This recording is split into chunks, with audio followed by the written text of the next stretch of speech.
ॐ नमः परमहंसास्वादितचरणकमलचिन्मकरन्दाय भक्तजनमानसनिवासाय श्रीरामचन्द्राय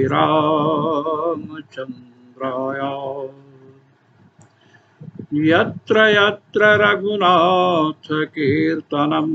तत्र तत्र कृतमस्तकाञ्जलिं बाष्पवारि परिपूर्णलोचनं मारुतिं नमत राक्षसान्तकम् सीतानाथसमारम्भाम्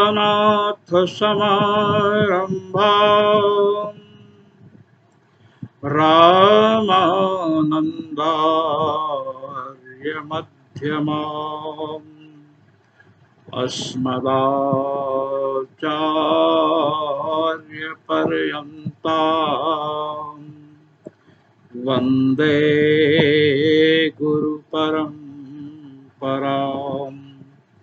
वन्दे गुरुपरम्पराम्।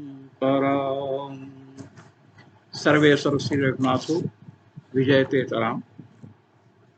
आज हम आपके समक्ष धूमा अधिकरण प्रस्तुत कर रहे हैं। धूमा अधिकरण को समझने के पहले इस अधिकरण का प्रतिपाद्य विषय क्या है, इसे समझ लेना अत्यावश्यक है।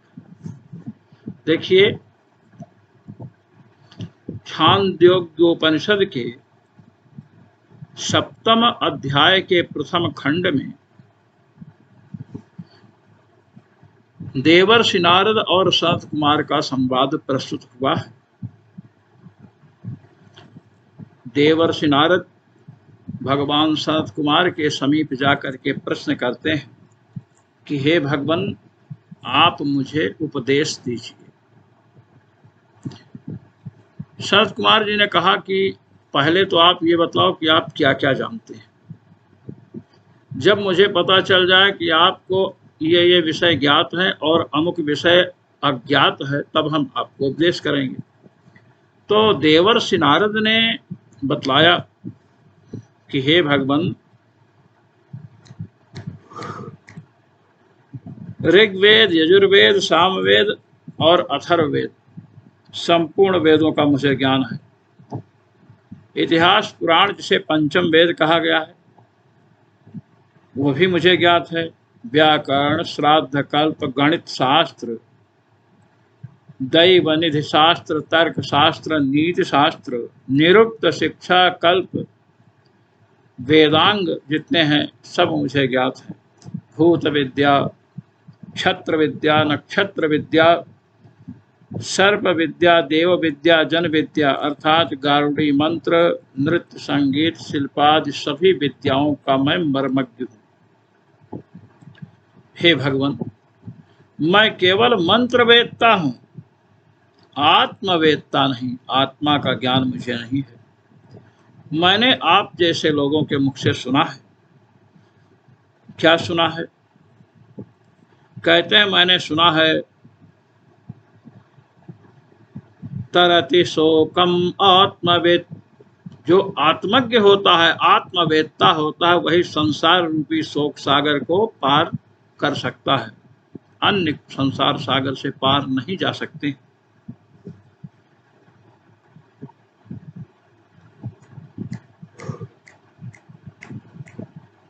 इस प्रकार जब देवर्षि नारद ने भगवान सनत कुमार से कहा तो उन्होंने कहा कि हे नारद जी, आपको केवल नाम का ही ज्ञान है। आपने जो कुछ हमें बताया ये सब नाम है। नाम वा ऋग्वेदो, यजुर्वेदः, सामवेदो, अथर्वणश्चतुर्थः, इतिहास पुराणः पंचमो। ऋग्वेद नाम है, यजुर्वेद, सामवेद सब कुछ नाम ही है। नारद जो नाम की उपासना करता है, नाम ब्रह्म की, ये भगवान नाम मत समझ लीजिएगा। जो नाम जो पहले बताया ऋग्वेद यजुर्वेद सामवेद इनका स्वाध्याय करता रहता है, तो जहां तक नाम की गति है वहां तक वह अपनी इच्छा अनुसार जा सकता है। सनत कुमार जी के ऐसा कहने पर नारद जी ने पूछा कि प्रभु गुरुवर, क्या नाम से भी बड़ा कोई है? यदि है तो आप बतलाएं। सनत कुमार जी ने कहा कि वाणी नाम से भी बड़ी है। अब जो वाणी की को ब्रह्म समझ करके उपासना करता है, तो जहां तक वाणी की गति है वहां तक उसकी गति होती है। पुनः देवर्षि ने पूछा, क्या वाणी से भी ऊपर कोई है? कहते हाँ है, मन वाणी से बड़ा है। जैसे कोई अपने मुट्ठी में 2 आंवला ले ले, या 2 बेर ले ले, या 2 बहेड़ा ले ले मुट्ठी में, ऐसे ही मन में वाणी और नाम दोनों रहते हैं। पहले मनुष्य मन में सोचता है कि मैं मंत्र पाठ करूं, मैं जप करूं, उसके बाद वह मंत्रों को बोलता है या जप करता है। और अब मन को ब्रह्म समझ करके जो उपासना करता है, सायो मनो ब्रह्मेत्युपासते, जो मन को ब्रह्म समझ लिया है, मन को ही परमात्मा समझ करके उपासना करता है, जहां तक मन की गति है वहां तक वह जा सकता है। नारद जी ने पूछा कि भगवान मन से भी बड़ा कोई है? कहते क्यों नहीं, संकल्प मन से भी बड़ा होता है। पहले कोई संकल्प करता है और संकल्प करने के बाद ही सोचता है मन से, बाद में वाणी का प्रयोग करता है। यहां पर बताया जा रहा है संकल्प जो है मन से बड़ा है। यदि आपने जप आदि में संकल्प नहीं किया है और जप करने लग गए, तो मन में जिस जिस वस्तु की कामना होगी, यदि आप किसी में राग रखते हैं, उसका चिंतन कर रहे हैं, तो आपके जप की शक्ति जिसमें राग है उसमें जाएगी। यदि किसी से आप द्वेष कर रहे हैं और जप कर रहे हैं, तो जप की शक्ति उसका अनिष्ट करेगी। यदि आपने संकल्प कर लिया है कि मैं भगवत प्रीत्यर्थ जप करूंगा, भगवत प्रीत्यर्थे जपे विनियोग, ऐसा बोल दिया है। संकल्प में कहते हैं अहम भगवत प्रीत्यर्थम एतत् कर्म करिष्ये, भगवान की प्रसन्नता के लिए मैं यह कर्म करूंगा।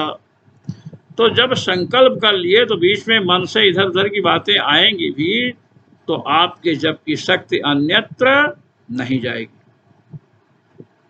अब संकल्प को जो ब्रह्म समझ रखा है, परमात्मा समझ रखा है और उसकी उपासना करता है, उसको प्रतिष्ठा इत्यादि प्राप्त होती है। किंतु जहां तक संकल्प की गति है वहीं तक वह पहुंच सकता है।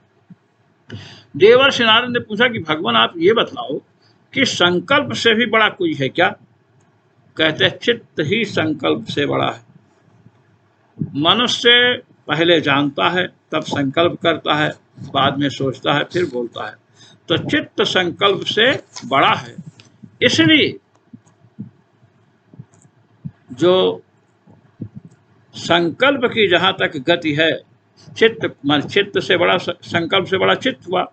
चित्त को ब्रह्म समझ करके जो उपासना करते हैं वे पीड़ा रहित लोकों को प्राप्त होते हैं, ब्रह्मा जी के लोक तक जाते हैं। और जहां तक चित्त की गति है वहीं तक उनकी गति होती है। कि अच्छा ये बताइए महाराज, चित्त से भी बड़ा कोई है? संत कुमार जी ने कहा ध्यान चित्त से बड़ा है। कि कैसे? कहते हैं देखिए, ध्यायतीव पृथ्वी ध्यायतीव अंतरिक्षम, पृथ्वी लगता है ध्यान कर रही है, अंतरिक्ष ध्यान कर रहा है। और ध्यायन्तीव पर्वताः, लगता है पर्वत एक जगह स्थिर रहते, लगता है ध्यान कर रहे हैं। तो ध्यान के बल से मनुष्य महत्व को प्राप्त होता है।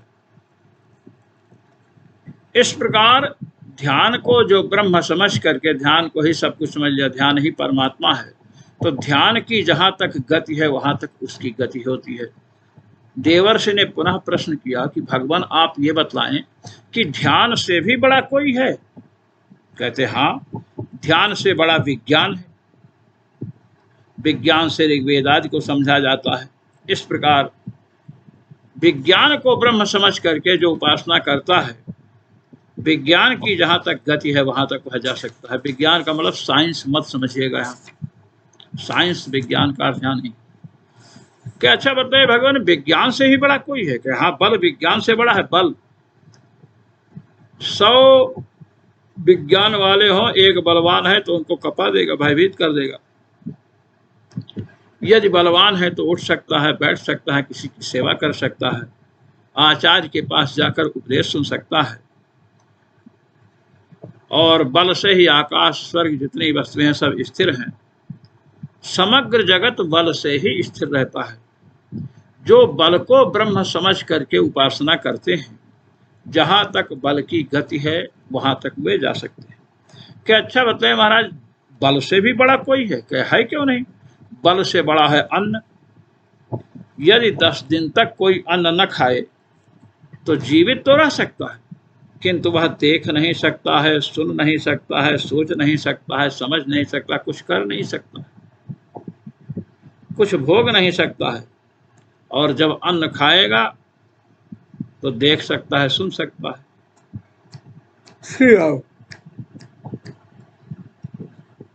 अब बल से बड़ा अन्न हुआ। अन्न को ब्रह्म समझ करके जो उपासना करता है, सा यो अन्नम ब्रह्मेत्युपासते, जो अन्न को ब्रह्म समझ करके उपासना करता है,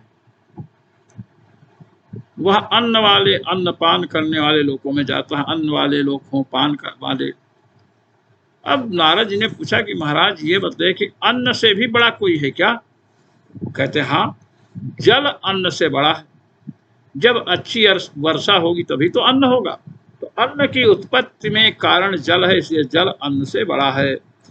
जो प्राणी जल को ब्रह्म समझ करके उपासना करता है, जल की जहां तक गति है वहां तक वो जा सकता है। नारद जी ने पुनः पूछा कि महाराज ये बताइए, जल से भी बड़ा कोई है? कहते हाँ, तेजो वाव अभ्यो भूयस तद्वा एतद। अब कह रहे हैं जल जो है उससे बड़ा तेज है। तेज ही वायु को निश्चल बनाकर आकाश को संपूर्ण ओर से आच्छादित करता है। लोग कहते हैं गर्मी हो रही है, बड़ा ताप हो रहा है, बरसात आएगी, वर्षा होगी। तो तेज पहले अपने प्रभाव को दिखाता है, फिर जल को उत्पन्न करता है। बिजली चमकती है, गड़गड़ाहट होती है, तो तेज पहले अपने आप स्वयं प्रस्तुत करता है, फिर जल को उत्पन्न करता है। इसलिए जल से बड़ा कौन है? तेज है। जो तेज की ब्रह्म बुद्धि से उपासना करते हैं वे तेजस्वी होते हैं, अंधकार रहित लोकों में जाते हैं। किंतु तेज की जहां तक गति है वहीं तक वह प्राणी जा सकता है। देवर्षि नारद ने प्रश्न किया कि हे गुरुदेव, क्या तेज से भी बड़ा कोई है? कहते आकाशो वाव तेजसो भूयान। आकाश तेज से श्रेष्ठ है। तेज क्या है? सूर्य है, चंद्रमा है, अग्नि है, नक्षत्र हैं, विद्युत है, सब तेज ही तो हैं। ये सब आकाश में ही रहते हैं, इसलिए आकाश तेज से बड़ा है। जो आकाश को ब्रह्म समझ करके उपासना करता है वह विस्तृत प्रकाश युक्त लोकों में जाता है। देवर्षि नारद ने कहा कि गुरुदेव आप कृपा करके बताएं कि आकाश से भी बड़ा कोई है? कहते हैं हाँ, स्मरण आकाश से भी बड़ा है। कहते हैं कि बहुत से लोग एकत्र हों, ना कुछ याद कर सकते हैं, ना सुन सकते हैं, ना सोच सकते हैं, ना जान सकते हैं, किंतु जब वे स्मरण करना आरंभ करते हैं तो सब कुछ उन्हें समझ में आ जाता है। इसलिए आकाश से बड़ा स्मरण है। स्मरण की जो ब्रह्म बुद्धि से उपासना करता है, स्मरण की जहां तक गति है वहीं तक वो जा सकता है। देवर्षि नारद ने पूछा कि हे गुरुदेव, आप कृपा करके यह बताएं कि स्मरण से भी बड़ा कोई है? कहे हाँ, आशा स्मरण से बड़ी है। आशा वाव स्मरा, आशा वाव स्मराद भूयसी। आशा स्मरण से भी बड़ी है। आशा से ही लोग मंत्रों को पढ़ते हैं, कर्म करते हैं। यदि आशा ही ना हो, फल की आशा ना हो, तो कोई कुछ करेगा? नहीं करेगा। तो आशा की जो ब्रह्म भाव से उपासना करते हैं, आशा की जहां तक गति है वहां तक वे भी जा सकते हैं। अब देवर्षि नारद ने श्री सनत कुमार जी से प्रश्न किया कि हे गुरुदेव, आप कृपा करके यह बतलाएं कि आशा से भी बड़ा कोई पदार्थ है, कोई वस्तु है क्या? कहते हाँ, प्राणो वा आशाया भूयान। प्राण आशा से भी बड़ा है। कहते हैं जिस तरह रथ की पहिए की नाभि में आरे लगे होते हैं, इसी प्रकार प्राण में सारा जगत अनुस्यूत है, समाया हुआ है।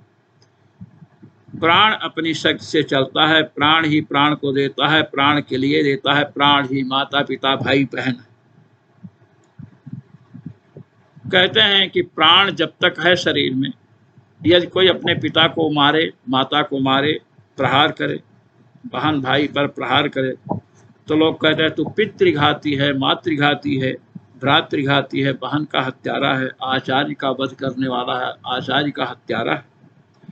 किंतु वही लोग जब प्राण रहित हो जाते हैं, माता हो, पिता हो, भाई हो, बहन हो, गुरु, जितने भी लोग हैं, जब प्राण उनके शरीर से निकल जाता है तो लोग आग में जला देते हैं, पानी में प्रवाहित कर देते हैं। उस समय कोई नहीं कहता है कि तुम मातृघाती हो, पितृघाती हो, ब्रह्मघाती हो, भ्रातृघाती हो, आचार्य घाती, ऐसा नहीं कहता कोई। अर्थात प्राण ही माता पिता है।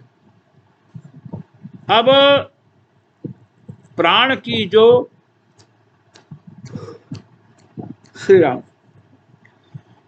प्राण ही माता पिता है, क्योंकि प्राण निकल गया तो माता पिता को जला देते हैं। अर्थात जब तक प्राण है तब तक माता पिता का सम्मान करते हैं। इसलिए ऐसा अनुभव करके यदि कोई कह दे कि मैं ही प्राण हूं, अर्थात प्राण ही ब्रह्म है, तो कहते हैं कि वो तुम अतिवादी हो, बहुत ज्यादा बोल रहे हो। तो कहता है हाँ मैं अतिवादी हूं, मैं इस तथ्य को स्वीकार करता हूं कि मैं ही प्राण हूं, मैंने आत्मा ही प्राण है। कहते हैं 16वें खंड में, 7वें अध्याय के 16वें खंड में, एष तु वा अतिवदति, एष तु वा अतिवदति यह सत्येनाधिवदति। कहते हैं जो सत्य के लिए अतिवाद करता है, अर्थात निर्भयता पूर्वक, निश्चय पूर्वक बोलता है। श्री नारद जी बोले कि मैं भी आत्मविज्ञान के लिए अतिवाद करता हूं, अर्थात निश्चय पूर्वक कहता हूं। शरद कुमार जी ने कहा तो आत्मविज्ञान को तुम्हें समझ लेना चाहिए, आत्मविज्ञान का सत्य तुम्हें समझ लेना चाहिए। जब सत्य को अच्छी तरह से समझेंगे तभी सत्य बोल सकते हैं। सत्य को जो समझता ही नहीं वह सत्य क्या बोलेगा। सत्य के विशेष ज्ञान को जानने की इच्छा करनी चाहिए। कहते हैं कि हे गुरुदेव, आप हमें बतलाएं। कहते मनन करके ही पदार्थ को ठीक ठाक ढंग से समझा जा सकता है। जो सोचता नहीं है, मनन नहीं करता, वह वस्तु को समझ नहीं कर सकता है। इसलिए मति को, माने मनन को जानने की जिज्ञासा करनी चाहिए। जब मनुष्य श्रद्धा करता है तभी सोच सकता है, श्रद्धा ही नहीं होगी तो क्या सोचेगा।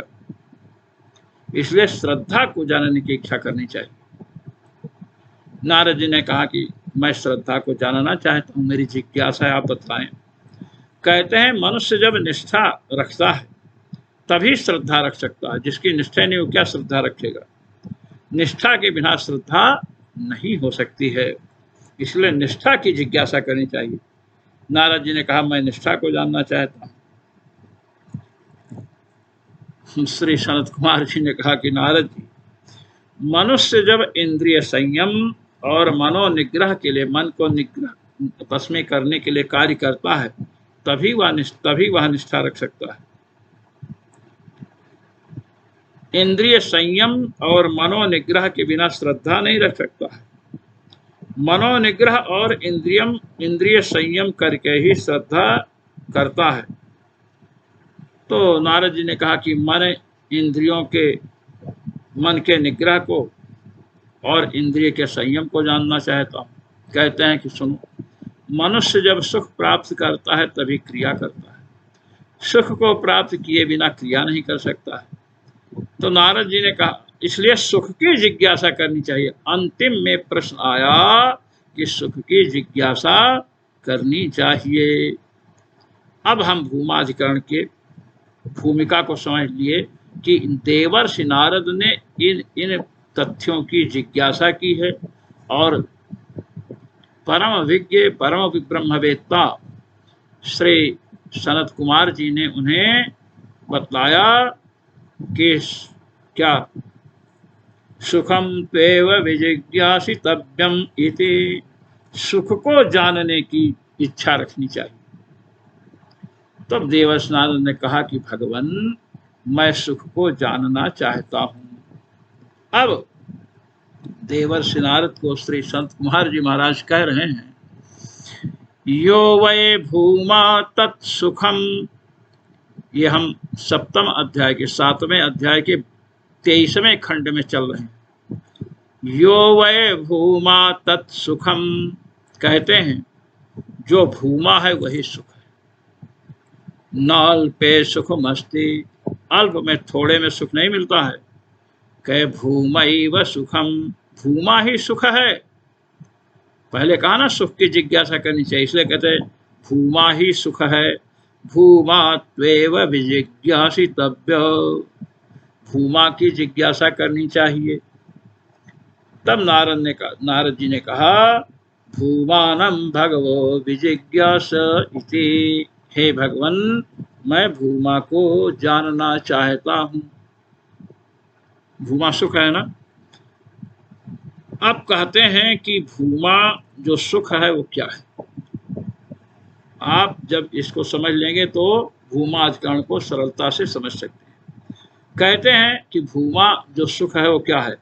यत्र नान्यत् पश्यति नान्यत् शृणोति नान्यत् विजानाति स भूमा, जिस अवस्था में प्राणी ना तो कुछ देखता है, ना कुछ सुनता है, ना कुछ जानता है, वही भूमा है।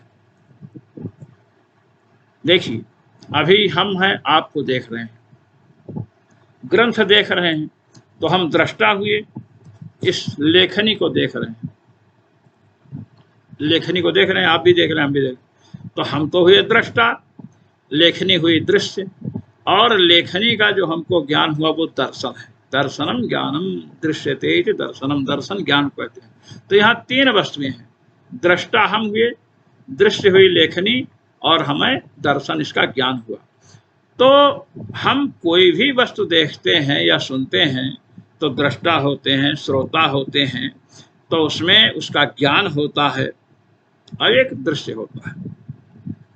कहते हैं यत्र नान्यत् पश्यति, ऐसी स्थिति में जब पहुंचता है कि अपने से भिन्न किसी को भी देखता नहीं, नान्यत् शृणोति, न अन्य किसी वस्तु का श्रवण करता है, किसी भी शब्द का श्रवण नहीं करता है, किसी भी वस्तु का श्रवण नहीं। नान्यत् विजानाति, और अन्य का उसे ज्ञान नहीं होता, अन्य किसी भी प्रकार का ज्ञान नहीं होता है। तो देखिए नहीं देखता है, सुनता भी नहीं है, और अंत में कह दिया नान्यत विजानाति, कुछ भी नहीं जानता है। तो जब कुछ जानते नहीं है तो हम दृष्टा नहीं हो। अगर हम इस कलम को जानते हैं, लेखनी को, तो हम ज्ञाता हुए, यह ज्ञेय हुई और हमें इसका ज्ञान हुआ। त्रिपुटी हो गई ना, 3। और जिस समय किसी को जानते ही नहीं, कोई वस्तु हम का हमें ज्ञान नहीं है, तो हम दृष्टा भी नहीं है। जब वस्तु का ज्ञान नहीं है तो कोई वस्तु ज्ञेय भी नहीं है, और ज्ञान भी नहीं और दृष्टा भी नहीं। दृष्टा, दृश्य और दर्शन, ये त्रिपुटी होती है। जहाँ इन तीनों, ये जो त्रिपुटी है, इस त्रिपुटी का जहाँ अभाव हो जाए, केवल आत्मस्वरूप में स्थिति हो, वही भूमा है। आत्मस्वरूप, उसको परमात्मा स्वरूप कहें, वही क्या है? सुख है, वही भूमा है। ऐसा सुख, सुख ही सुख है। सुख के अतिरिक्त सुख वह क्या है? स्वयं प्रकाश है। उसे ही आत्मा कहा गया, आत्मा परमात्मा कहा गया। कहते हैं कि जिस स्थिति में किसी को देखते हैं, किसी को सुनते हैं या कुछ भी जानते हैं, तो वह अल्प है। जैसे आप रबड़ी खा रहे हैं, बहुत सारे लोगों के मुंह में पानी आ गया। रबड़ी खा रहे हैं तो रबड़ी का सुख आपको मिल रहा है, अनुभव हो रहा है, अनुभविता आप हैं, अनुभव आपको हो रहा है, और अनुभव का विषय रबड़ी बन रही है। तो जहाँ ये तीनों ना हो, जब आत्मस्वरूप का, भगवत स्वरूप का साक्षात्कार होता है, तो सच्चिदानंद घन परमात्मा का रमन्ते योगिनो नन्ते सत्यानंदे चिदात्मनि इति राम पदे नांसौ परम ब्रह्मा विधीयते। कहते हैं सच्चिदानंद घन परमात्मा में रमण करते हैं। जिस सच्चिदानंद घन में रमण करते हैं उसे राम कहते हैं। आत्मा रामाश्च मुनयो, भागवत महापुराण। आत्मा राम है। आत्मनि आसमन्तात रमते इति आत्मा राम। आत्मस्वरूप में ही रमण करते हैं। तो बतला रहे हैं कि आत्मस्वरूप से, आत्मा अर्थात परमात्मा स्वरूप से, परमात्मा से भिन्न यत्र अन्यत पश्यति अन्यत् शृणोति अन्यत् विजानाति तदल्पम। जहाँ पर हम कुछ सुनते हैं, कुछ भी अनुभव करते हैं, हम दृष्टा बनते हैं, अनुभविता बनते हैं, तो जिस वस्तु, जिस सुख का हम अनुभव कर रहे हो क्या है? वह अल्प है। और जहाँ सुख ही सुख हो, कोई दृष्टा नहीं, अनुभव गम्य भजहि जहि संता। अनुभव गम्य अर्थात स्वयं प्रकाश जो सुख है, वही भूमा सुख है। अब कहे स भगवः कस्मिन् प्रतिष्ठितः। हे भगवान, हे गुरुदेव, वह भूमा जो सुख है वह किसमें प्रतिष्ठित है, कहाँ रहता है? कहते हैं स्वयं महिम्नि, वह अपनी महिमा में ही स्थित रहता है। यदि वा ना महिम्नि, अब यहाँ पर महिमा क्या है आगे बताया गया। गो अश्वम इहि महिमा इत्याचक्षते। गाय को, घोड़े को महिमा कहे हैं, हाथी को, सोना को, दास, पत्नी, खेत, इन सबको महिमा कहे हैं। ऐसा कुछ लोग महिमा कहते हैं।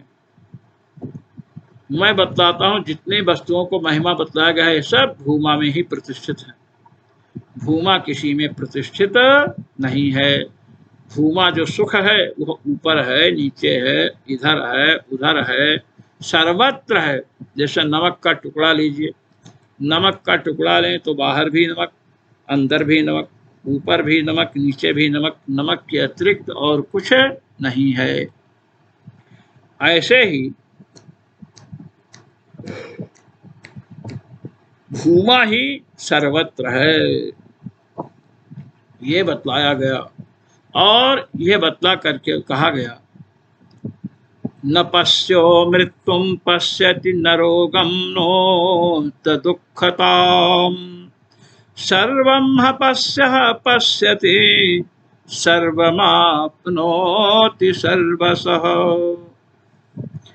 ऐसा जो भूमा सुख है उसका जिसको परिज्ञान हो गया अर्थात आत्मस्वरूप का साक्षात्कार हो गया तो वह साधक मृत्यु को नहीं देखता है और मृत्यु भी उसे नहीं देख पाती है। न रोगम, रोग उसे नहीं होते हैं, दुख नहीं होता है, वही सर्वज्ञ हो जाता है। इस प्रकार ये भूमा के विषय में बतलाया गया।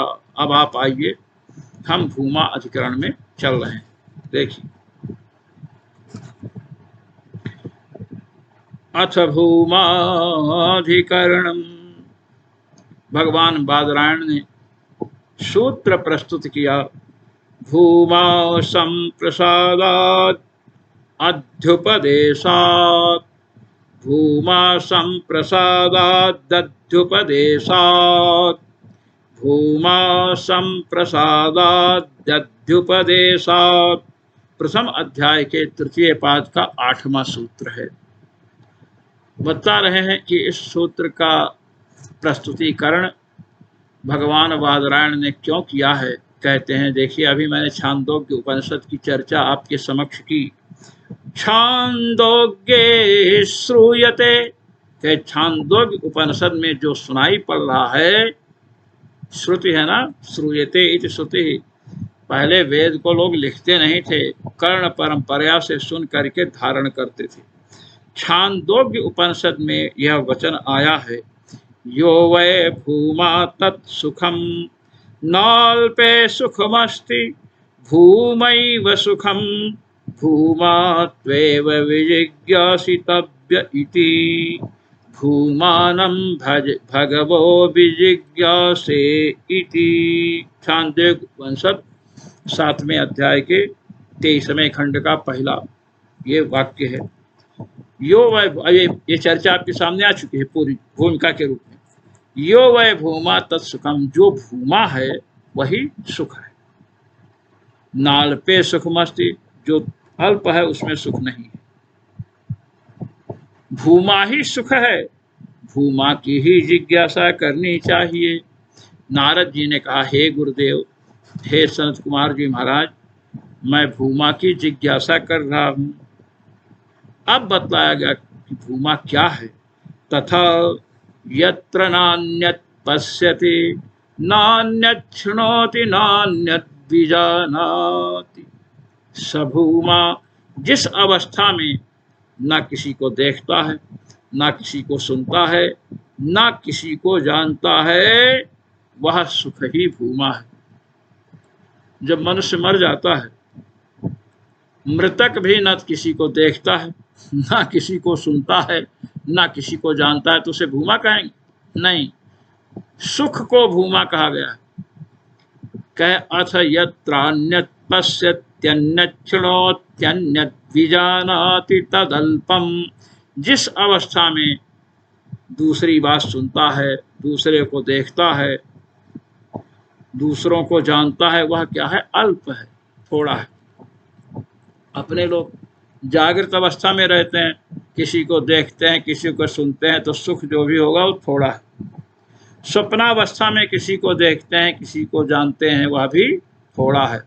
जब हम प्रगाढ़ निद्रा में जाते हैं, ध्यान दीजिए, जब हम प्रगाढ़ निद्रा में पहुंचते हैं और आराम से नींद आई, कोई स्वप्न नहीं आया, और जब जगते हैं तो कहते हैं, अरे बड़े सुख से सोया, कुछ पता ही नहीं चला। सुखम अहम अस्वापसम न किंचित अवेदिसम, मैं सुख से सोया, कुछ भी नहीं जाना। अब देखिए, यत्र नान्यत् पश्यति नान्यत् शृणोति नान्यत् विजानाति, जो प्रगाढ़ सुषुप्ति अवस्था है, वहाँ ना किसी को देखता है, ना किसी को सुनता है, ना किसी को जानता है, तो जागने पर कहता है ना, मैं सुख से सोया, सुख का अनुभव हुआ, वही सुख है। ये आप समझ लीजिए। एतद वाक्यम अस्य विषयः, यही वाक्य, यत्र नान्यत् पश्यति नान्यत् शृणोति नान्यत् विजानाति तो सुखम भूमा, वो भूमा है, यह वाक्य ही यहाँ विचार का विषय है।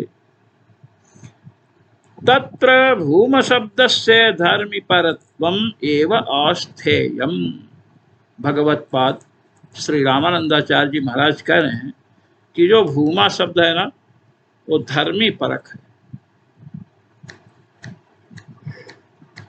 श्री राम जैसे अपने हैं, अपने शरीर में रूप है ना, तो रूप गुण हुआ, रूप हुआ धर्म शरीर का, और धर्मी कौन हो गया? रूप वाला शरीर। पृथ्वी में गंध है, गंध हो गया धर्म, और पृथ्वी हो गई धर्म। ये आप समझिए। भूमा शब्द जो है धर्मी परक है, ऐसा निश्चय करना चाहिए। कहे कैसे महाराज बताइए? तथा ही कहते हैं भूमा शब्द कैसे सिद्ध होता है ये बतलाएंगे। अब व्याकरण की बात आ रही। जिन लोगों को व्याकरण का ज्ञान नहीं है ना, यहाँ का ग्रंथ कथमपि नहीं लग सकता है। कहते हैं तथा ही पृथ्वादिभ्य इमनिज्वा, पाणिनि सूत्र है, भगवान पाणिनि के द्वारा रचित सूत्र है। 5वें अध्याय के प्रथम पाद का 122वां सूत्र है। पृथ्वादिभ्य इमनिज्वा, पृथ्वादिगण में जो पठित है ना, उनसे विकल्प से इमनिच प्रत्यय हो। इति पाणिनीयानुशासनेन पृथ्वादिगणान्तः पातिनो बहुशब्दाद इमनिच। कहते हैं पृथ्वादिगण में पठित शब्दों से विकल्प से इमनिच प्रत्यय होता है। बहुशब्द का पृथ्वादिगण में पाठ है। मैं सिद्धांत कौमुदी सामने रखता हूं, और यह है सिद्धांत कौमुदी, बहुत मोटी है। मोटे लोग बड़े गुणकारी होते। देखिए, पृथ्वादिभ्य इमनिज्वा 5म अध्याय के प्रथम पाद का 122वां सूत्र है, और पृथ्वादिगण में बताया गया है कि कौन कौन है। पृथ्व, मृदु, महत, पटु, तनु, लघु, बहु। देखिए बहु शब्द आ गया। इसके बाद साधु, आस, और अंत में क्षुद्र, अणु। इति पृथ्वादि, पृथ्वादिगण में इतने शब्दों का पाठ किया गया है। तो उसमें पृथु, मृदु, महत, पटु, तनु, लघु, और उसके बाद बहु शब्द आया। देखिए, पृथु, मृदु, महत, पटु, तनु, लघु और बहु। पृथ्वादिगण में 7वें नंबर पर बहु शब्द का पाठ है। तो पृथ्वादिगण में जो पठित होते हैं उनसे कौन प्रत्यय होता है? इमनिच प्रत्यय होता है। अब आप देखिए, पृथ्वादिगण में पठित शब्दों से कौन प्रत्यय होगा? इमनिच प्रत्यय होगा। ये बतला रहे हैं। पृथ्वादिभ्य इमनिज्वा इति पाणिनीयानुशासनेन पृथ्वादिगणान्तः पाचिनो बहुशब्दाद इमनिच। पृथ्वादिगण में बहुशब्द का पाठ है। अच्छा, जिन शब्दों का पाठ पृथ्वादिगण में है ना, उन्हीं शब्दों से पृथ्वादिभ्यो इमनिज्वा इस सूत्र से इमनिच प्रत्यय होगा। तो बहुशब्द का पाठ है। अतिशयेन बहु, ये विग्रह करिए, और बहु शब्द से क्या करिए? इमनिच प्रत्यय लाए। चा की संज्ञा हो गई, हलंत्यम इत्यादि से। ई की भी संज्ञा हो गई, उपजे से, अजन्नासिक इत से। अब इमन बचा है। बहु है, इमन है। बहुधन इमन। कहते हैं बहोर लोपो भूच बहो हो। ये भी पाणिनीय सूत्र है। 6ठे अध्याय के चतुर्थ पाद का 158 सूत्र है। बहोर लोपो भूच बहो हो। अब ये जो सूत्र है, देखिए, सिद्धांत कौमुदी मेरे सामने। कहते हैं बहोह परयोह, ये बहोह परयोह इमेय शोरलोपः स्यात् बहोश्च भूरादेशः।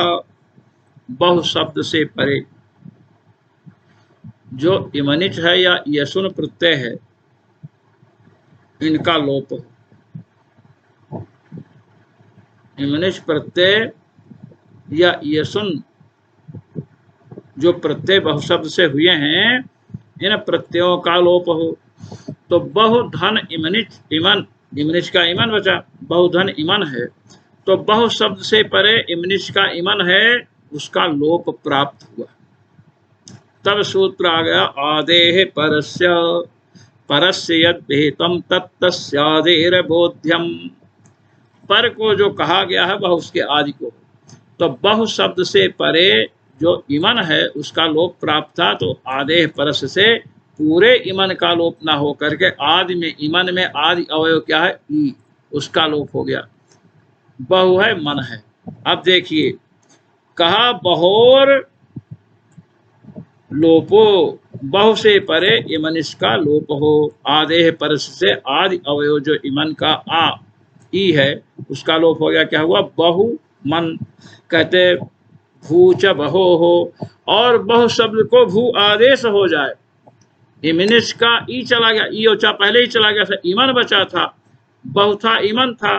अब ये बहोर लोप भूच बहो से बहु शब्द से परे इमन का लोप प्राप्त हुआ, तो आदेह परस्य सूत्र आ गया। उसने कहा पर को जो कार्य होना है वह उसके आदि अवयव को हो, तो ई का लोप हो गया, और बहु को भू आदेश हो गया।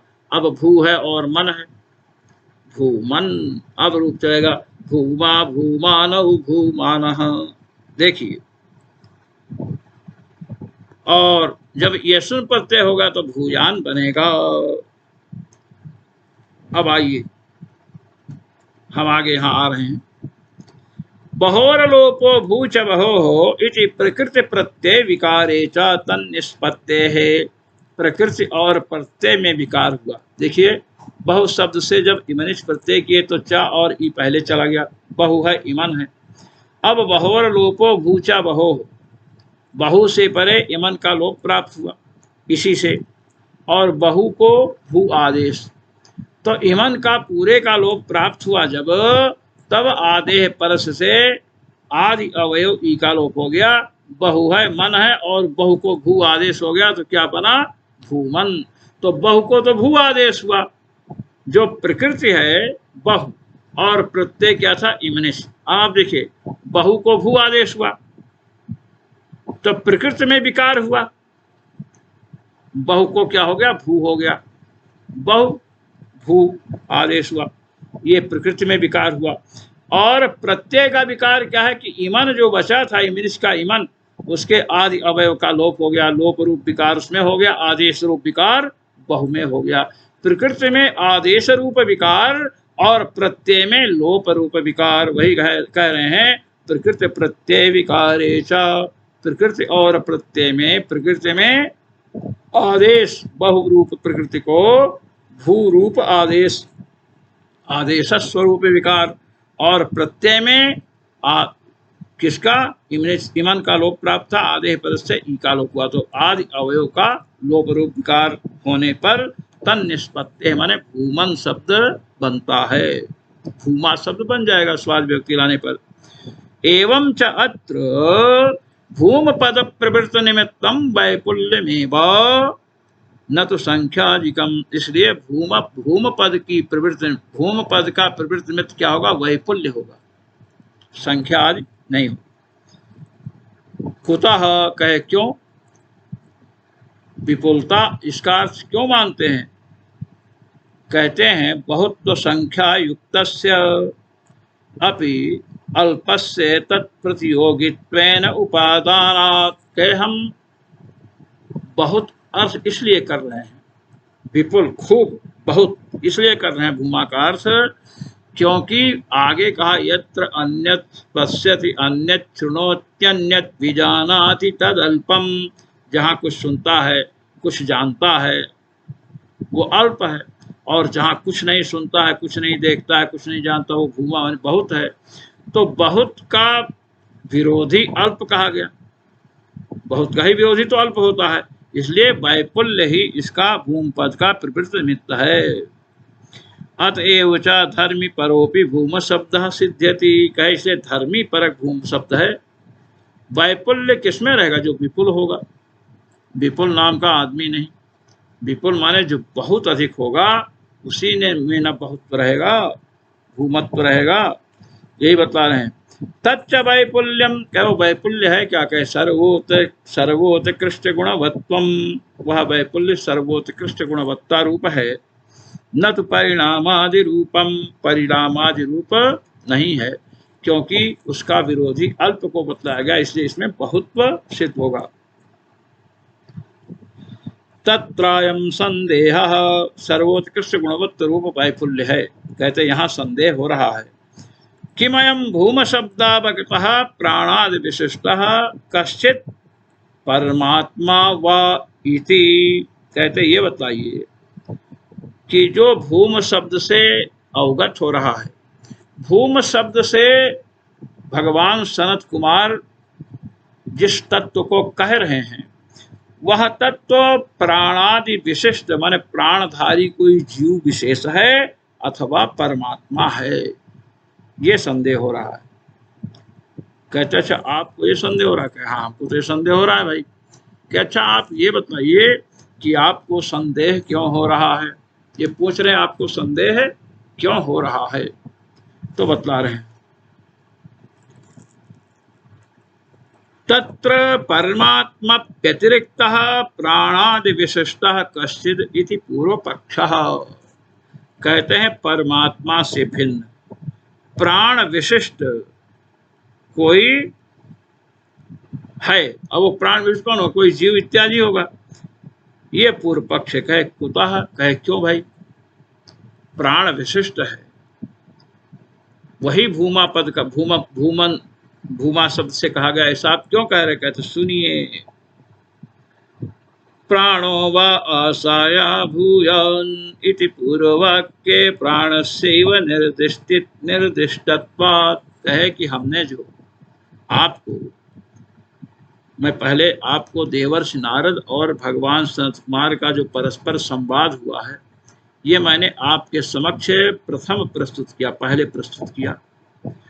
तो उसमें कौन नाम की बात आई, नाम से बड़ी वाणी, फिर उससे मन, संकल्प इत्यादि। मन से बड़ा संकल्प, ऐसे ऐसे जल से बड़ा तेज, ये सब बातें आई। आकाश, फिर जा करके आगे चल करके वहां कहा गया कि प्राण, अन्न वन्न की बात आ गई। उसके क्या बताया? प्राण। और तुम्हें प्राण की बात आई। प्राणो वा आशाया भूयान, आशा से भी बड़ा प्राण है। मैंने आप पहले संकेत किया था कि उन्होंने कहा कि प्राण युक्त जैसे माता हैं, पिता हैं, भाई हैं, बंधु हैं, बहन है, गुरुजन हैं, यदि ये जीवित हैं, प्राण से युक्त हैं और इन पर कोई प्रहार करे तो कहते हैं कि मातृघाती है, पितृघाती है, गुरुघाती है, गुरु हत्यारा है, मातृहत्यारा है, सब कहते हैं ना देहातों में। और सब जगह कहते मातृहंता, पितृहंता, गुरुहंता, इस प्रकार का प्रयोग होता है। उसी माता और उसी पिता और उसी गुरु के शरीर से जब प्राण निकल जाते हैं तो उसी शरीर को, गुरु को लोग उस गुरु के शरीर को, माता पिता के शरीर को ले जाकर के अग्नि में जला देते हैं। तब तो कोई उनको मातृघाती, मातृहंता, माता का हत्यारा, पिता का हत्यारा, गुरु का हत्यारा है, ऐसा कोई नहीं कहता है। तो प्राण रहने पर ही कहता है, इसलिए प्राण ही माता, प्राण ही पिता, प्राण ही बहन, प्राण ही गुरु, सब कुछ तो प्राण ही है। प्राणो वा आशाया भूयान इति पूर्ववाक्ये प्राणस्यैव निर्दिष्टत्वात् भगवत बात। श्री रामानंदाचार्य जी महाराज कह रहे हैं कि आशा से बड़ा प्राण को बताया गया, और प्राण का वर्णन जो अभी आपको मैंने सुनाया, प्राण ही बहन, माता इत्यादि जो बताया, प्राण का ही निर्देश हुआ है। अत्र ही भगवता, कहते इस प्रकरण में जो जिज्ञासा उन्होंने की है आरंभ, अत्र ही भगवता सनत कुमारेण नामादि प्राण पर्यंतान्युपास्यतया तत्वानि उपदिष्टानि। कहते हैं नाम से लेकर, नारद से सनत कुमार जी ने पूछा, नारद जी ने कहा कि गुरुदेव मुझे कुछ उपदेश करें। तो उन्होंने कहा क्या जानते हो आप, पहले तो बतलाओ। तो बताया मैं ऋग्वेद, यजुर्वेद, सामवेद, अथर्ववेद जानता हूँ, नक्षत्र विद्या, छत्र विद्या, भूत विद्या, सब विद्या, संगीत इत्यादि सब जानता हूँ। मैं केवल मंत्र वेदता हूँ, आत्मवेदता नहीं। इसके बाद नारद जी से संत कुमार जी ने कहा कि तुम जितना जानते हो सब नाम ही है। अरे नाम से बड़ी तो वाणी होती है। और ऐसे एक दूसरे की, एक की वाणी से बड़ा कौन, फिर उस वाणी से बड़ा मन, आंवले का दृष्टांत दिए थे। अब ऐसे चलते चलते आशा को बड़ा बतलाया, फिर आशा से बड़ा किसको बताया, प्राण। तो एक एक तत्व को ब्रह्म रूप से उपासना करनी चाहिए। यह देवर्षि नारद के समक्ष भगवान सनत कुमार ने बतलाया, वर्णित किया। अब कह रहे हैं कि नामादि प्राण पर्यंतानि उपास्यतया तत्वानि उपदिष्टानि, नाम से लेकर प्राण पर्यंत एक एक का नाम लेकर उपदेश किया कि इसको ब्रह्म समझकर उपासना करोगे तो यहाँ तक गति होगी। नाम को ब्रह्म समझकर उपासना करेंगे तो नाम की जहाँ तक गति है वहीं तक तो गति होगी। नाम से भगवान नाम नहीं लेना है, ध्यान रखना, नहीं तो गुड़ गोबर कर दो। ये बता रहे हैं तत्र प्राचीनेषु वाक्येषु, कहे इसके पहले के वाक्य जो आए हैं, अस्ति न अस्ति भगवो नाम नो भूयः, ये कहा कि भगवान क्या नाम से भी कुछ है बड़ा। तो ये नारद जी का जब प्रश्न हुआ, इत्यादि नारद प्रश्नानंतरम, जब नारद जी ने प्रश्न किया कि नाम जो हम जानते हैं ऋग्वेद, यजुर्वेद, अथर्ववेद, सामवेद आदि, ये हुआ नाम, क्या इससे भी बड़ा कुछ है? तो कहा वाक् वाव नाम नो भूयसी, नाम से बड़ी तो वाणी है।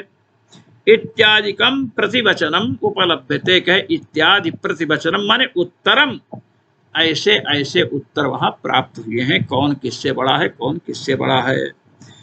इयं च प्रश्न प्रतिवचन परंपरा प्राण पर्यंतैव समुपलभ्यते, ये जो प्रश्न और प्रतिवचन की परंपरा, प्रश्न माने प्रश्न, प्रतिवचन माने उत्तर, ये प्रश्न और उत्तर की जो परंपरा चली है देवर्षि नारद और भगवान सनत कुमार के मध्य में, कहते हैं कि नाम से लेकर प्राण पर्यंत चली, प्राण तक ही ये परंपरा चली है।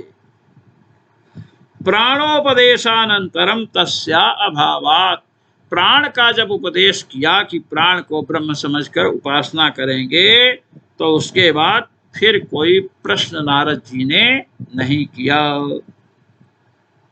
इसलिए प्राण एव भूमा पद वाच्य इति शक्यते अवगंतुम, इसलिए प्राण को ही भूम शब्द वाच्य समझना चाहिए कि भूमा का अर्थ प्राण ही है, ये समझना चाहिए।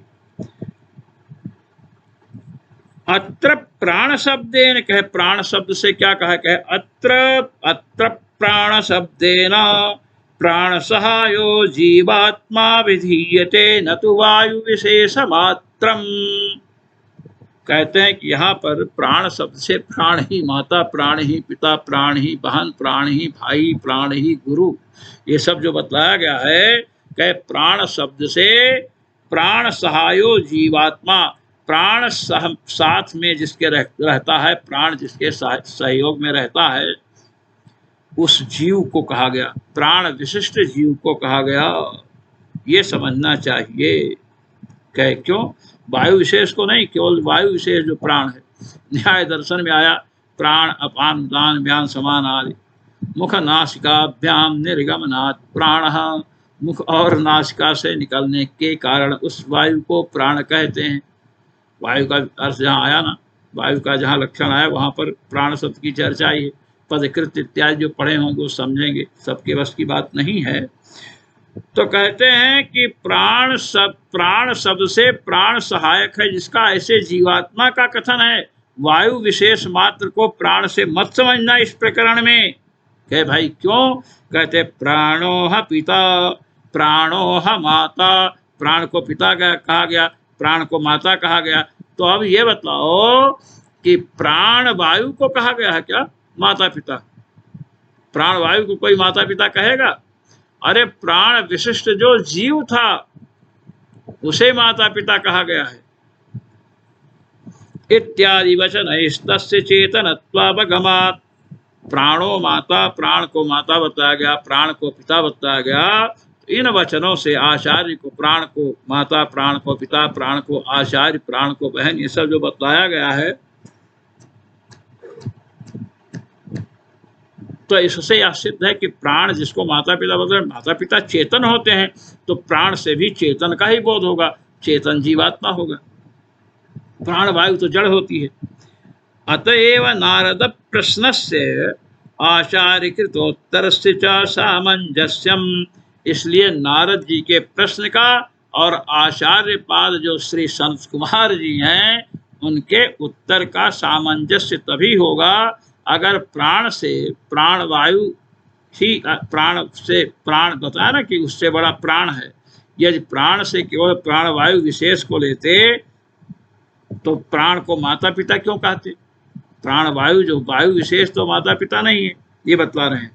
तथा च प्राण ज्ञापनानंतरम अस्ति भगवः प्राणाद् भूय इति प्रतिवचनस्य अभावात् सएव भूमेति प्राप्ते भिधीयते। इसलिए कहते हैं कि जब प्राण तक की चर्चा आई, गुरुवर सनत कुमार ने श्री नारद जी को प्राण के विषय में बतलाया, तो नारद जी ने पुनः यह प्रश्न नहीं किया कि हे गुरुदेव, प्राण से भी बड़ा कोई है क्या? ऐसा प्रतिवचनस्य भावात्, प्रतिवचन माने उत्तर, अस्ति भगवः प्राणाद् भूयः इति प्रतिवचनस्य भावात्। कहते हैं जब प्राण की चर्चा किया तो उन्होंने पुनः प्रश्न नहीं किया और ना उन्होंने उत्तर दिया, ना कोई प्रश्न किया। जब प्रश्न ही नहीं किया तो उत्तर देने की बात ही क्या है? इसलिए प्राण विशिष्ट जीव ही भूमापद वाच्य है, ये यहाँ पर बतलाया। अब इस प्रकार भूमा शब्द का वाच्य कौन है? प्राण विशिष्ट जीव है, यह पूर्व पक्ष प्रस्तुत हुआ। इतनी देर में पूर्व पक्ष ही प्रस्तुत हो रहा है। अब यह पूर्व पक्ष दृढ़ हो गया कि भूमा शब्द से किसको कहेंगे? प्राण विशिष्ट जीव, जीव का वाचक है। इति प्राप्ते भिधीयते। जब यह पूर्व पक्ष सुनिश्चित हुआ तब कहते हैं अभिधीयते। भगवान बादरायण कह रहे हैं कि अब हम बोल रहे हैं, सुनो। आपने प्रश्न तो बहुत अच्छा किया है। भूमा संप्रसादाद्यध्युपदेशात्, ये सूत्र आया। कहते हैं भूमा परमात्मैव न प्राणादि विशिष्टो जीवात्मा। भूमा शब्द से हमें परमात्मा ही लेना है, भगवान को ही लेना है। प्राणादि से विशिष्ट जो जीवात्मा है इसे नहीं लेना है। कुतः कहे क्यों? कारण बतलाओ। हमने तो इतना वाक्य रखा आपके समक्ष कि प्राण विशिष्ट जीव को लेना है। कहते नहीं, भूमा संप्रसादात् अधिक उपदेशात्। कहते संप्रसादात् अधिक उपदेशात्। कहते सुनो, ये हेतु दे रहे हैं। भूमा संप्रसादात् दध्युपदेशात् में भूमा परमात्मा एव, भूमा परमात्मा ही है, भगवान ही है। क्यों? संप्रसादात् अधि उपदेशात्। संप्रसाद कहते हैं जीव को, अधिमाने उससे ऊपर, उपदेशात् बाद में भूमा का वर्णन आया। कह सुनो, संप्रसाद का अर्थ क्या है? कह राम प्रसाद शब्द तो हमने सुना ही। संप्रसाद शब्द क्या है? कह सुनिए, सम्यक प्रसादो यस्य इति व्युत्पत्त्या संप्रसादो जीव उच्यते। सम्यक प्रसादो यस्य, प्रसाद प्रसन्नता। जब विषयों का उपभोग करता है ना जीव, तो उसे बड़ी प्रसन्नता होती है, इसलिए जीव का एक नाम संप्रसाद है।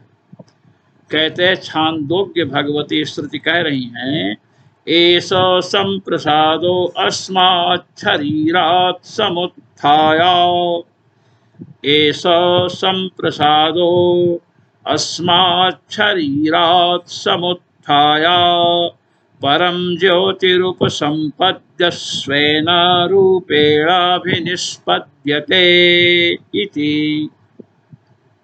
छांदोग्य 8:12-3।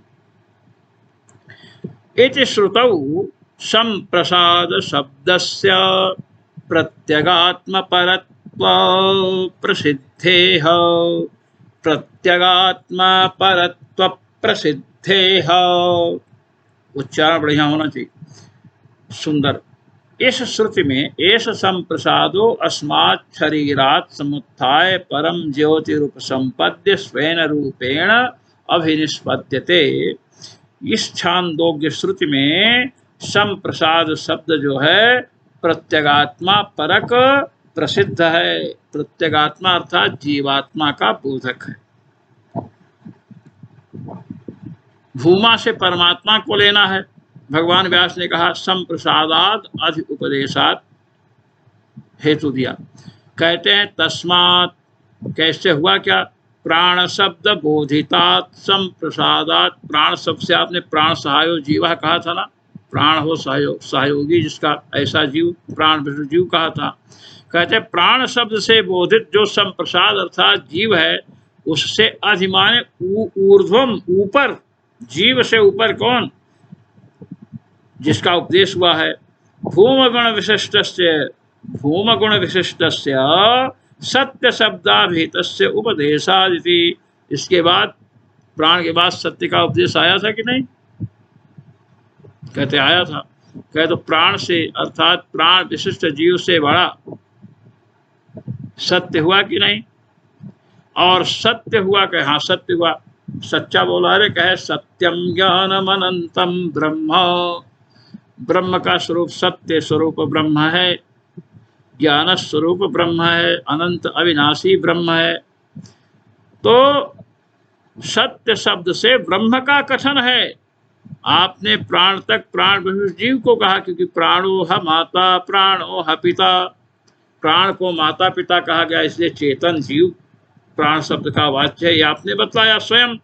अब हम बतला रहे हैं कि प्राण के बाद जो सत्य की चर्चा आई है, सत्यम ज्ञानम अनंतम ब्रह्म, सत्य तो ब्रह्म, ब्रह्म को सत्य कहा गया है।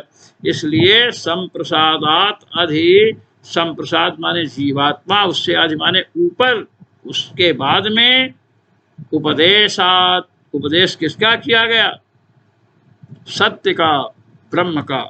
यह सत्येनाति वदति इति सत्य शब्दाभिधेयम ब्रह्मैव भवति। यह सत्येनाति वदति, उसके बाद सत्य का निरूपण हुआ, तो सत्य शब्दाभिधेय तो ब्रह्म ही है। क्यों, सत्यम ज्ञानम अनंतम ब्रह्म इति श्रुते है। भगवती श्रुति ने ब्रह्म को सत्य कहा है। ब्रह्म का नाम सत्यम ज्ञानम अनंतम, इस प्रकार ब्रह्म को कहा, इसलिए सत्य शब्द से वहाँ ब्रह्म कहा गया। तो जीवात्मा के बाद में किसकी चर्चा आई, ब्रह्म की चर्चा आई। इसलिए भूमा शब्द से जीवात्मा को नहीं लेना है, अपितु परमात्मा को लेना है। अयम अभिप्रायः भगवत पाद श्री रामानंदाचार्य जी महाराज कह रहे हैं। अब अभिप्राय को सुनिए, सारांश मैं बतला रहा। क्या, अस्मिन् प्रकरणे नामाद्यासा पर्यन्तानाम् अचेतनानाम् उत्तरोत्तर पुरुषार्थ भूयस्त्वेन उपदिष्टानाम् उपासकस्य नातिवादित्वम् उक्तम्। इस प्रकरण में जो देवर्षि नारद और भगवान सनत कुमार का संवाद चला है, इस प्रकरण में नाम से लेकर, नारद जी ने कहा था ना कि मैं ऋग्वेद यजुर्वेद सामवेद अथर्ववेद इतिहास पुराण व्याकरण छंद कल्प निरुक्त सबका ज्ञाता हूँ। तो सनत कुमार जी ने कहा सब तो नाम है, नाम से बड़ी वाणी है। तो कहते हैं इस प्रकरण में नाम से लेकर आशा पर्यंत जिनका निरूपण हुआ है, जिनको नाम को ब्रह्म समझ कर उपासना करो, आशा को ब्रह्म समझ कर उपासना करो, चित्त इत्यादि जो भी आए हैं बीच में, कहते हैं अचेतनों का क्रम आया है और अचेतन में एक के बाद दूसरे को श्रेष्ठ बतलाया गया। पुरुषार्थ भूयस्त्वेन उपदिष्टा नाम से बड़ी वाणी है, वाणी की ब्रह्म समझकर उपासना करोगे तो अधिक फल होगा। ऐसे ऐसे कहाँ तक पहुँचे, कहते हैं आशा पर्यंत पहुँचे हैं। आशा पर्यंत उपासना की बात कही गई है। उनको अतिवादी नहीं कहा गया कि तुम बहुत सही बोल रहे हो, ये नहीं कहा गया। प्राण शब्दाभित प्रत्यगात्मा याथात्म ज्ञानवतस्तु पुरुषार्थ भूयस्त्वम इति मन्यमानेन। किंतु प्राण शब्द से अभिहित माने कथित जो जीवात्मा है, जीवात्मा का जिसको यथात्म ज्ञान में यथार्थ ज्ञान है, ऐसे व्यक्ति के उपासना को पुरुषार्थ भूयस्त्व माने अत्यधिक पुरुषार्थ उसको प्राप्त हुआ। एक बात मानने वाले को प्राणो हेवैतानि भवति सा वा एष एवं पश्यन् एवं मन्माना एवं विजानन्नतिवादी भवति। प्राण के जानने वाले को, प्राण को ब्रह्म समझकर उपासना करने वाले को क्या कहा गया? अतिवादी कहा गया। इति अतिवादित्वम उक्तम। अब अतिवादित्व जो कहा गया है इसको स्पष्ट कर रहे हैं।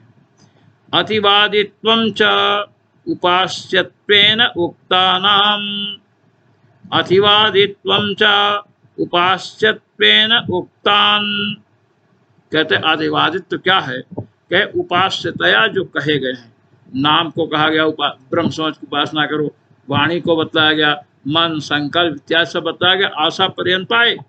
तो कहते हैं कि उनको ब्रह्म समझ के उपासना करने कहा गया। तो अतिवादित्व क्या है? उपास्यत्वेन उक्तान नाम वागादीन अतिक्रम्य। अतिवादित्व का अतिवादी हो तो कहते हैं नाम से लेकर वाणी इत्यादि का कथन किया गया, उसको अतिवादी नहीं कहा गया कि सही बोलने वाले हो। इन सब का अतिक्रमण करके सोपास्यम अतिशयेन वदतीत्यर्थकम।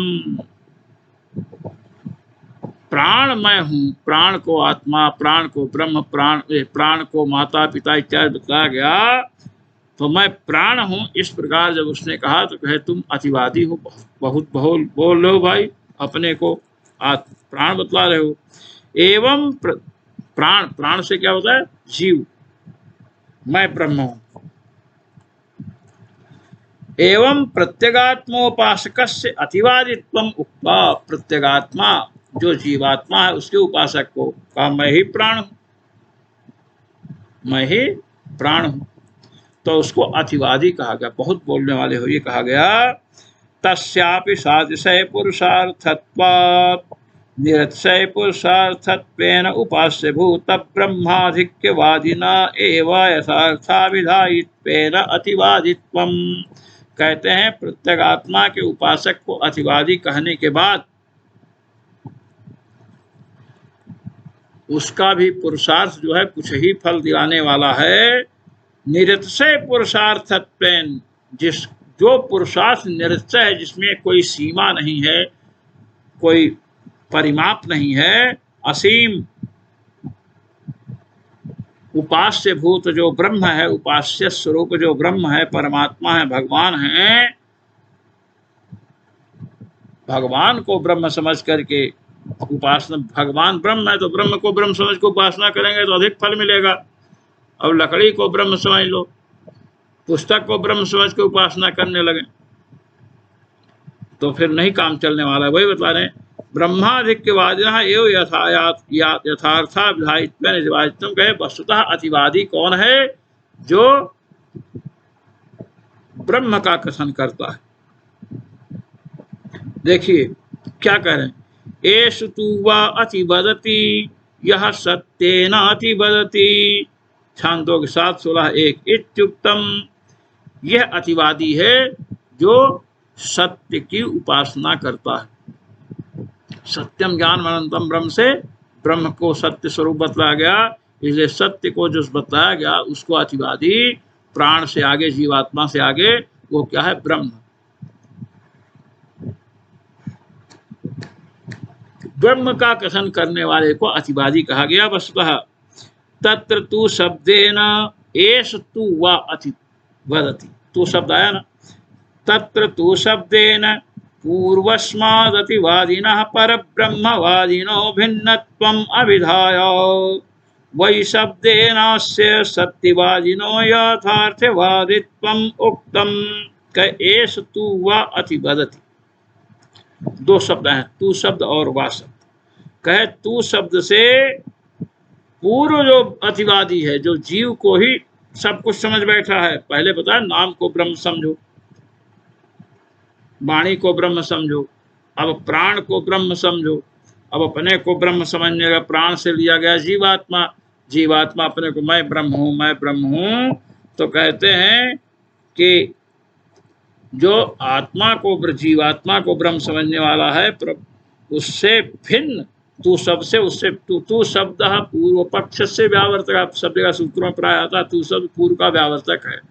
तो तू शब्द से ये जो परब्रह्मवादी है यह भिन्न है, और वह शब्द से अस्य सत्यवादिनो यथार्थवादित्वम उक्तम, ये सत्यवादी जो है यही यथार्थवादी है, और जितने हैं वो तो केवल डींग मार रहे हैं। अतएव ये बता रहे हैं, सोहम भगवः सत्येनाति वदानि सत्येनाति वदानि इति नारदेन प्रार्थितः सनत्कुमारः सत्यम त्वेव विजज्ञ। अब देखिए यहाँ तक ये बात आई, ये प्रकरण लंबा है, आगे और गंभीर है, इसलिए हम इसको सिंहावलोकन न्याय से नहीं पार करना चाहते हैं। जल्दी पूरा करना अच्छी बात नहीं है, समझ में आना चाहिए लोगों के। इसलिए प्राण को जो ब्रह्म समझ कर उपासना कर, प्राण से क्या लिया गया? जीव। अब उससे श्रेष्ठ किसको बताया गया? एष तू वा अति भजति, यह सत्येनाति भजति। सत्य की, जो सत्य को ब्रह्म मानता है, सत्य को सत्यम ज्ञानवंतम ब्रह्म, ब्रह्म का स्वरूप सत्य है, तो ब्रह्म के स्वरूप माने ब्रह्म को ब्रह्म समझकर जो उपासना करता वही यथार्थवादी है, और सब ढीक हाँकने वाले हैं। इसलिए अंत में सत्य की चर्चा आई है। सत्य भगवान का स्वरूप है, सत्यम ज्ञानमनंतम ब्रह्म, रामः सत्यम परम ब्रह्म, रामात् किंचिन्न विद्यते। उमा कहूँ मैं अनुभव अपना, सत हरि भजन जगत सब सपना, जगत सब सपना। तो सत्य यथार्थवादी कौन है? जो ब्रह्म को ब्रह्म समझकर उपासना करता है। ये आगे निश्चय किया गया। तो भूमा कौन हुआ? ब्रह्म हुआ। ब्रह्म माने परमात्मा, परमात्मा का अर्थ क्या है? भगवान। अब इस पर और आगे विस्तार से अगले पाठ में हम आपके समक्ष प्रस्तुत होंगे। तब तक के लिए हम विदा लेते हैं। ओम पूर्णमदः पूर्णमिदं पूर्णात् पूर्णमुदच्यते पूर्णस्य पूर्णमादाय पूर्णमेवावशिष्यते। ओम शांति शांति शांति।